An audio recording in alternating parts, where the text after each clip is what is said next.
پاکستان کی 78 سال کی تاریخ اور ایک ایسا تضاد جس پر شاید ہی کبھی بات ہوئی ہو۔ جس دور میں الیکشن نہیں ہوئے، پارلیمان با اختیار نہیں تھی، اسی دور میں معیشت سب سے تیزی سے دوڑی، اور جس دور میں عوام نے ووٹ دیا، جمہوریت واپس آئی، اسی دور میں قرض کا گراف آسمان کو چھونے لگا۔ اتفاق یا کوئی پیٹرن جو ابھی تک کسی نے کھول کر نہیں دکھایا۔ آج نہ کسی کا دفاع ہوگا، نہ الزام، صرف نمبرز اور وہ نتیجہ جو یہ نمبرز خود بولتے ہیں۔ پہلے یہ سمجھ لیں کہ اقتدار کس کے پاس کتنا رہا۔ 78 سالوں میں سے 33 سال براہ راست فوجی حکومت کے پاس رہے۔ ایوب خان، یحییٰ خان، ضیاء الحق، مشرف، باقی 45 سال سویلین حکومت کے، لیکن برابر تقسیم نہیں۔ پیپل پارٹی اور مسلم لیگ نون نے باری باری زیادہ تر وقت لیا، جبکہ پی ٹی آئی کو صرف 3.5 سال ملے، یعنی جس جماعت پر آج سب سے زیادہ بحث ہوتی ہے اقتدار اس کے پاس سب سے کم رہا۔ یہ پہلا فیکٹ ہے، ذہن میں رکھیے۔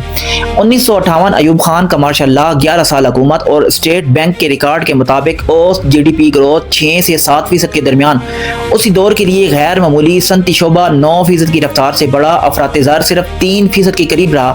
تربیلا، منگلا، گرین ریولوشن، یہ سب اسی دور کی دین ہے۔ لیکن یہاں ایک کنٹراڈکشن ہے، یہ ترقی آئین معطل رکھ کر سیاسی جماعتوں کو محدود کر کے آئی اور دولت مٹھی بھر صنعتکار خاندانوں تک سمٹ گئی۔ یہی عدم مساوات بعد میں سیاسی بغاوت کی بنیاد بنی۔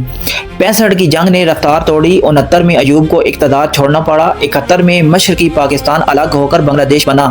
صرف سیاسی نہیں، معاشی زلزلہ بھی، کیونکہ آدھی آبادی ایک ہی رات میں الگ ہو گئی۔ بھٹو دور آیا، بینک، انشورنس، بڑی صنعتیں نیشنلائز ہوئیں۔ نتیجہ 60 کی دہائی کی 6.8% گروتھ 70 کی دہائی میں 4.8% پر آ گری۔ فیصلے مارکیٹ کی بجائے سیاست کی بنیاد پر ہونے لگے۔ افراط زر 74 میں 25% کے قریب پہنچ گیا، اور جن صنعتکاروں نے ایوب دور میں سرمایہ لگایا تھا انہوں نے اعتماد کھو کر پیسہ باہر منتقل کرنا شروع کر دیا۔ فارن انویسٹمنٹ تقریباً آدھی رہ گئی۔ مساوات کا خواب اچھا تھا، طریقہ کمزور نکلا۔ 77 میں ضیاء الحق کا دوسرا ماشاء اللہ 11 سال کا سب سے طویل واحد فرد حکومت، گروتھ دوبارہ 6 سے 6.5%، مگر وجہ سوویت یونین کا افغانستان پر حملہ اور اس کے پیچھے امریکی امداد کا سیلاب۔ 82-83 تک بیرون ملک پاکستانیوں کی تحصیلات $3 ارب تک پہنچ گئیں۔ جی این پی کا 10%۔ سوال یہ ہے، یہ گروتھ پالیسی تھی یا جغرافیائی سیاسی تحفہ؟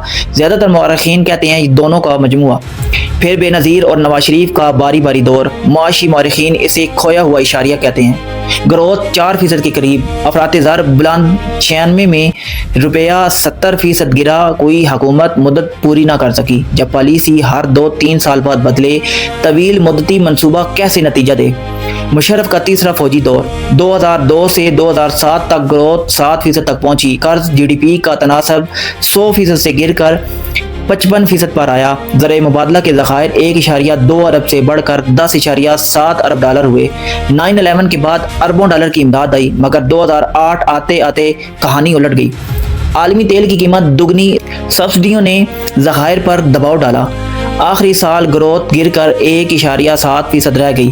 اب اس حصے کی طرف جو آج سب سے زیادہ زیر بحث ہے، قرض۔ 2008 میں پبلک ڈیٹ تقریباً 6.4 کھرب روپے تھا۔ پیپل پارٹی کی 5 سالوں میں یہ 15 کھرب تک پہنچا، 135% اضافہ۔ مسلم لیگ نون کے دور میں 2018 تک قرض 25 کھرب تک گیا۔ سی پیک جیسے منصوبے بھی شامل تھے، اور 2017 میں گروتھ 5.3% تک پہنچ گئی۔ اس دہائی کی بہترین کارکردگی۔ پی ٹی آئی کا دور، صرف 3.5 سال سرکاری ڈیٹ کے مطابق قرض میں تقریباً 19.5 کھرب کا اضافہ ہوا، اتنا جتنا پیپل پارٹی اور مسلم لیگ نون نے مل کر 10 سال میں لیا۔ مگر رکیے، اس دور میں روپیہ ڈالر کے مقابلے میں 41% گرا، جس نے پرانے ڈالر قرضے کو روپے میں خود بخود پھلا دیا۔ کووڈ کا عالمی بحران بھی اسی دور میں آیا۔ سوال یہ نہیں کہ کس نے زیادہ لیا، سوال یہ ہے کہ کتنا پالیسی کا نتیجہ تھا اور کتنا عالمی حالات کا۔ اور دلچسپ بات، پی ٹی آئی کے بعد آنے والی مخلوط حکومت نے صرف 15 مہینوں میں 18.5 کھرب کا مزید قرضہ لیا۔ یعنی یہ کسی ایک جماعت کا مسئلہ نہیں، فوجی ہو یا سویلین، ہر حکومت اسی گھسے پٹے راستے پر چلی، قرض لے کر خسارہ پورا کرنا۔ فیصلہ آپ کریں۔ خالص گروتھ دیکھیں تو ایوب اور مشرف کا درمیانی دور آگے، استحکام اور مہنگائی دیکھیں تو ایوب کا دور بہتر لگتا ہے۔